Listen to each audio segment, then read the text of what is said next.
सुहागरात part 2। धूमधाम से शादी करने के बाद समर्थ और देविका घर आते हैं। घर पर सब उनका स्वागत करते हैं और सौम्या उनकी सुहागरात का इंतजाम करती है। समर्थ और देविका दोनों अपने रूम में बैठे बातें कर रहे होते हैं। तब देविका कहती है, सुनिए, आप इतना दूर क्यों बैठे हैं? नहीं, कुछ नहीं, बस थोड़ा सा थक गया हूँ। अगर आप कहें तो मैं आपका सर दबा दूं? अब नहीं, रहने दो, आप भी तो थकी होंगी। देविका आगे बढ़ते हुए कहती है, थक तो गई हूं पर आपकी सेवा करना पहला धर्म है मेरा। देविका झट से समर्थ के पैर पकड़कर दबाने लगती है। ऐसे ही कुछ देर निकल जाती है और समर्थ कहता है, अब रहने दो देविका, तुम भी आराम कर लो, तुम भी थकी थकी लग रही हो। देविका मना करते हुए उठ जाती है और अपने बालों को खोलकर समर्थ का सर दबाने लगती है और कहती है, मेरी थकावट तो आप ही दूर कर दोगे ना?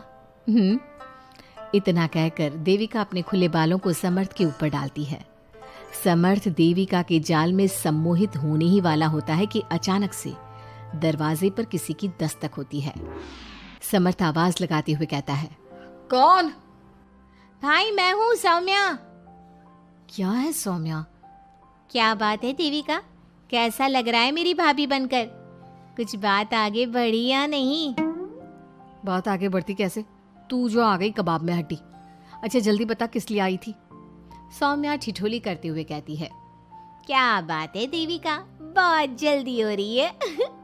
वैसे मैं तो दूध का गिलास देने आई थी। आखिर मेरी सहेली की सुहागरात में कोई कमी नहीं होनी चाहिए। देविका दूध का ग्लास लेते हुए जल्दी से दरवाजा बंद कर लेती है और पीछे मुड़कर देखती है तो समर्थ तो सो चुका था। देविका समर्थ को उठाते हुए कहती है, सुनिए समर्थ जी, उठ जाइए ना, सौम्या दूध देने आई थी, इसे पी लीजिए फिर आप सो जाना। समर्थ नींद में उठता है और दूध पीकर फिर से सो जाता है। देविका उसके बगल में बैठी कहती है, सुनिए समर्थ जी, आज हमारी पहली रात है और आप सो रहे हो। समर्थ नींद में ही कहता है, देविका मैं बहुत थक गया हूँ, मुझे बहुत तेज नींद आ रही है, तुम भी सो जाओ। सोने के लिए तो पूरी रात पड़ी है, आप उठिए ना और कुछ देर मुझसे बात तो करिए। देविका जिद करते हुए समर्थ को आधी नींद से उठा देती है। समर्थ उठकर बैठ जाता है और कहता है, बोलिए देविका जी, आपका हुक्म सर आंखों पर। सुनिए, मैंने सुना है कि पति अपनी पत्नी को पहली रात कोई तोहफा देता है, आप मेरे लिए कुछ नहीं लाए क्या? वो मैं कैसे भूल सकता हूँ, लाया हूँ पर वो दूसरे रूम में रखा है। तो दिखाइए ना क्या लाए हैं। अरे अभी तो कहा कि तुम्हारा गिफ्ट दूसरे रूम में है, तो जाकर लेकर आइए ना। अगर अभी गया तो घर के सब लोग जाग जाएंगे और 10 तरह के सवाल जवाब करेंगे। मैं सुबह दिखाता हूँ ना। समर्थ इतना कहकर लेट जाता है और लेटे लेटे देविका से कहता है, अच्छा सुनो देविका, मुझे बहुत नींद आ रही है, मैं सो रहा हूँ, तुम भी सो जाओ। देविका समर्थ की बात सुनकर कहती है, आपको तो हमारी पहली रात की कुछ पड़ी ही नहीं है। इतना कहकर देविका भी उसके करीब आकर लेट जाती है और सो जाती है। अगली सुबह अधीरा समर्थ के रूम में सफाई करने आती है और देविका को उसके करीब लेटा देख रोने लगती है। रोने की सिसकी सुनकर समर्थ की आंख खुल जाती है। वो उठकर देखता है कि अधीरा उसके कमरे में रो रही है। उसे देखते ही समर्थ बहुत गुस्से में आ जाता है और अधीरा से कहता है, अधीरा, तुम सुबह सुबह क्यों रो रही हो? तुम्हें यहाँ नहीं आना चाहिए था, जाओ यहाँ से। समर्थ अधीरा का हाथ पकड़कर रूम के बाहर कर देता है और कहता है, अब बिना दरवाजा नॉक किए अंदर मत आना।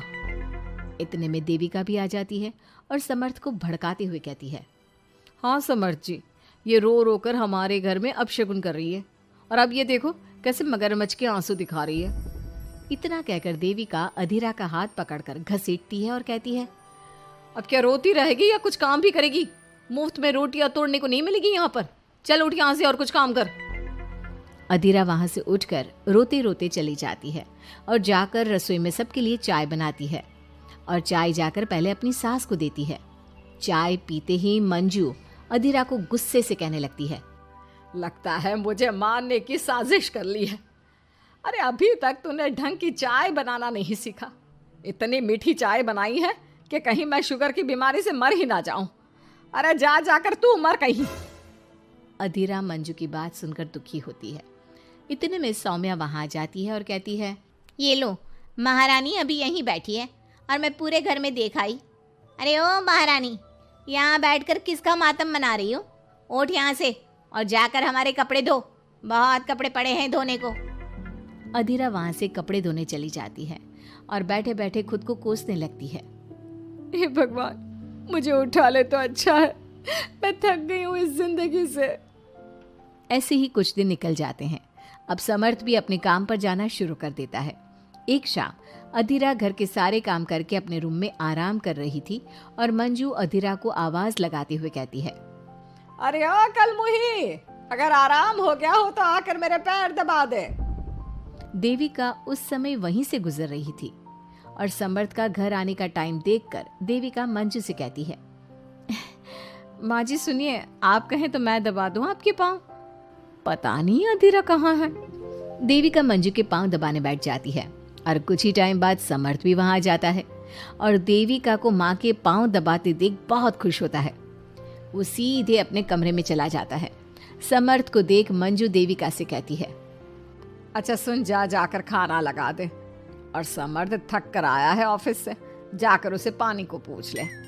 देविका उठकर समर्थ के लिए खाना लगा देती है और रात में समर्थ और देविका सोने की तैयारी करते हैं। समर्थ कहता है, अच्छा देविका सुनो ना, मेरे पास आकर बैठो जरा। अरे पापा, मैं बहुत थक गई हूँ, मुझे नींद आ रही है। अरे आओ तो सही, आज तो मैं माँ के पाँव दबाते देखकर बहुत अच्छा लगा। अच्छा क्यों नहीं लगेगा भला? पूरा दिन घर के काम किए हैं और शाम को माँ की सेवा, पर मेरा तो कोई हाथ बांटने वाला भी नहीं है घर में। क्यों? अधीरा और घर के बाकी लोग कहाँ जाते हैं? अधीरा की तो बात ही मत करो, वो महारानी तो बस मटर गश्ती करती रहती है और घर का सारा काम ना मुझे ही करना पड़ता है। मेरी तो किसी को पड़ी ही नहीं है, मैं तो सिर्फ एक नौकरानी हूँ इस घर में। अरे नहीं नहीं, ऐसा मत बोलो। क्यों ना बोलूँ? आपने मुझे वादा किया था ना कि आप मुझे रविवार को फिल्म दिखाने ले जाओगे और कपड़े भी दिलवाओगे, पर आपने तो एक भी वादा पूरा नहीं किया। अच्छा बाबा, कल रविवार है, कल ही चलते हैं और तुम्हारी सारी शिकायत दूर कर देते हैं। खुश? दोनों सो जाते हैं और अगली सुबह समर्थ और देविका बाहर घूमने चले जाते हैं। अब समर्थ पूरी तरह से देविका के वश में हो जाता है। देविका जो कहती समर्थ वही करता। क्या समर्थ को कभी अपनी बहन और दूसरी पत्नी की सच्चाई पता चल पाएगी? अब क्या होगा अधीरा का? इसके लिए हमारे अगले एपिसोड का इंतजार कीजिए।